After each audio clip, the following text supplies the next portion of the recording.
let's now head to the phone lines. As promised, my draft night compadre for the last two NFL draft coverages on NFL Network. He is the head coach of Stanford University, David Shaw, back on the program. How are you, Coach? I'm doing great, Rich. How are you? I am doing fine. Always great to chat with you here on the program. How are things after that win? A little bit better than, I guess, after that week one. Coach. Oh, much better, much better. And the biggest thing for me is we started playing like we're capable of playing really well on defense, being very physical, and offensively being efficient, but then making explosive plays. So we need that momentum going into this USC week. Yeah, quarterback Kevin Hogan, career-high 341 yards and 3 touchdowns in the win over UCF. What are you seeing out of your quarterback right now, Coach? You know, we all had a rough start. I mean, everybody's hands were dirty after that first loss. I think Northwestern played really well. We didn't. Then this past week, I think we just got back to being ourselves. And Kevin got in rhythm. You know, there's something to be said about a quarterback that just feels better. We ran the ball better. He threw the ball better. Guys were making plays. And it's what you're looking for from a veteran senior leader that we have in Kevin. So based on the questions you received after the Northwestern game, it appears you called better plays. Right? You know what? Against It's UCF. a strange coincidence. When you win games, you're a better play caller, Yeah. and I reminded our guys too. You know, I'll take that as a head coach. That's fine. That's my job. I carry that. Whatever happens, bad goes on my shoulders. That's fine. But you know what? We got to play loose. We got to play fast. We got to play with some energy, and enthusiasm, and guys got to make plays. And we did that last week. Now I'm curious about this. The quote that I'm referring to is when you were questioned about your play calling against Northwestern. You said, quote, every single game that we've lost in my 4+ years as the head coach, I've answered the same 4 questions. And as a member of the media, I'm curious, what are those 4 questions? Do you have them, Coach? Are there 4 specific questions? They're phrased differently. Okay. But they have to do with our style of offense because we're a traditional West Coast offense. You know, everybody else is going to the spread. Have you thought about going to the spread? Okay. They ask about, you know, guys, do you think you run the ball too much? Even though we try to be balanced, run and pass. There's always the play calling question, whether or not a head coach should call plays. And then there's the last one, which is similar to the play calling questions, who should call the plays, but why did you call this play? Why did you make that decision? Why did you do this? Why did you kick the field goal? Why didn't you kick the field goal? So those are the ones that, you know, I should start my press conference with asking and answering those 4 questions. Just come out and say, here's the first 4 scripted, right? It's the first 4 scripted for your press conference. It works in football. It should work in press conferences also. David Shaw, Stanford Cardinal head football coach, joining me here. Look, we all hype games in the media, but you have to admit this one's huge, right? USC this weekend, 6th overall. It's always emotional. It's always big. You know, you talk about rivalries, and we have a lot of natural rivalries in USC and UCLA and Cal and Oregon has developed into one in the last few years.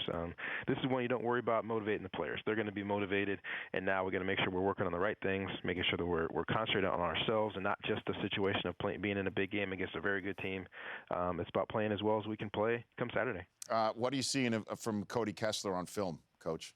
You know, he's just improved so much. He's got such a quick release. He's very accurate. He's one of the guys you can't rattle. You don't rattle him. He might go and he might take a hit, and the next play he'll stand right back in there and make a big time throw. So, you know, he's a guy that you have to try to get after. You have to show him different looks, and hopefully get him to hold the ball so you have a chance to sack him. But he doesn't get sacked very much. Well, that does describe Andrew Luck. You know, and I'm wondering how many of those questions you're getting this week.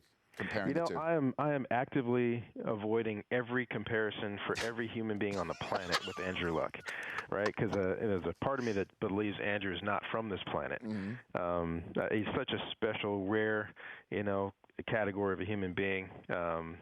So I'll never compare anybody to him. But for Cody, though, I mean, Cody is he's one of the best quarterbacks in college football. I think he's proven that last year, and he's proven again this year. Yeah, I mean, interviewing Andrew Luck is a challenge because you want to talk about knowing the questions and knowing that the question might be infused in a way that an answer could be construed in a way, and he's doing that in real time. It's truly remarkable. It is. There's very few rooms where Andrew's not the smartest guy in the room. That's true. That's true. David Shaw joining me here on the program. There's a couple of stories that are going around nationally I'd love to get your thoughts on. And I asked Coach Mora of UCLA about Jim McElwain from Florida yesterday and about motivating players and obviously disciplining them in real time in a game and Coach McElwain has received a lot of heat for the amount of heat he directed truly in the face of his running back, Kelvin Taylor. Where do you stand on that subject, Coach? Well, first of all, it's hard to judge those things without being there, in particular without being one of those two people. Now, I'm from a family of teachers. My mother was a teacher. My dad was a teacher before he became a football coach, and I have a social psychology background, right? So for me, coaching is teaching, it's mentoring, it's all those things. But the bottom line is you have to establish a relationship with your pupil, okay, whoever you're coaching. If you establish a relationship of trust, that's when you can yell at a young man.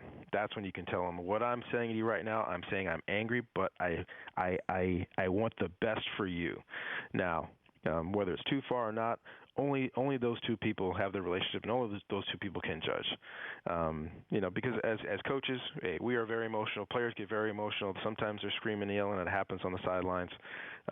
But it's still about that relationship, and as long as there's an established trust, we can show our emotions to each other. Coach Moore said it was more commonplace than you think. Would you agree with that?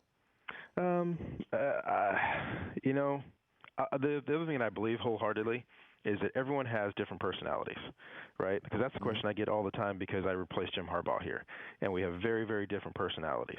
But the bottom line is, as long as you are being who you are, and you're being genuine, you can be a yeller, you can be a guy who talks softly, it doesn't matter. But as long as we establish a relationship, and then I'm still going to be myself, right? I'm not a big yeller and screamer, but other guys are. But as long as you establish that relationship and you are who you are, then you can communicate on whichever level.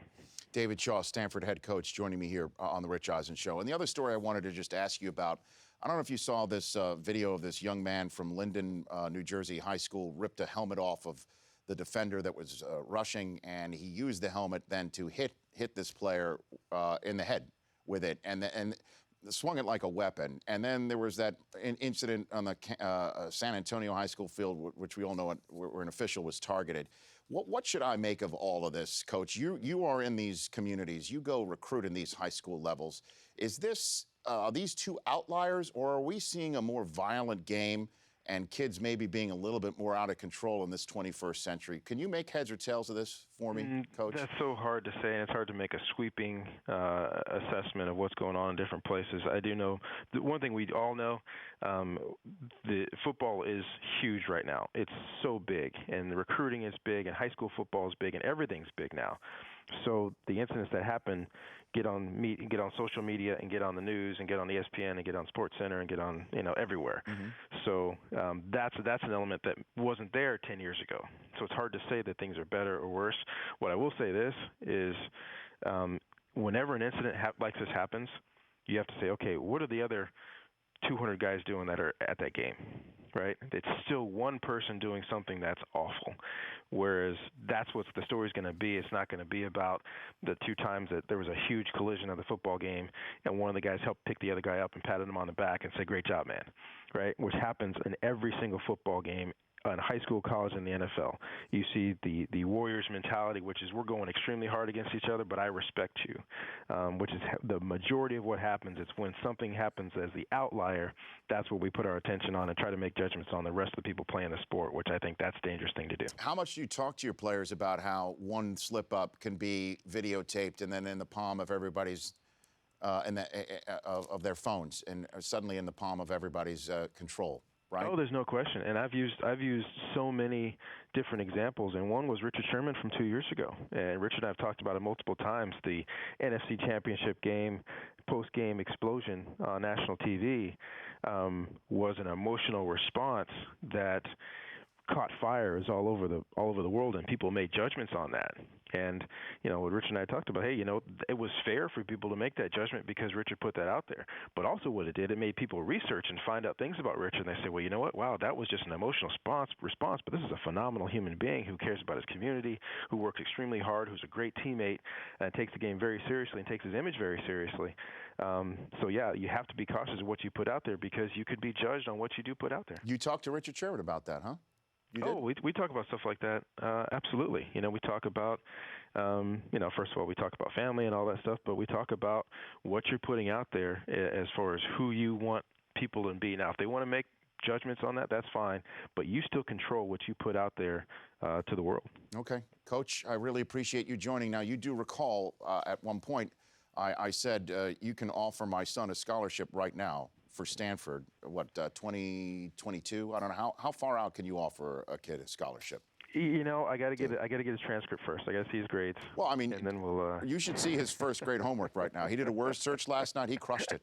I mean, he crushed it. All right, we'll send him some SAT prep, and then we'll start talking. This is just in case Harbaugh's not at Michigan for some reason. But later on. Of course. You understand that, right? Hate for you to turn your back on your alma mater. You understand that, right? I appreciate that. I understand. Now, Stanford's not used to being in second position a lot, but I just wanted to throw that out there. Okay, Coach? I just want to make sure we're cool in that regard. Appreciate it, Rich. Thanks for calling in. You got it. Anytime, man. Thank you. Oh, you bet. You're the best. David Shaw joining me here on the program, Stanford head coach. The Rich Eisen Show, weekdays at noon Eastern. On Audience.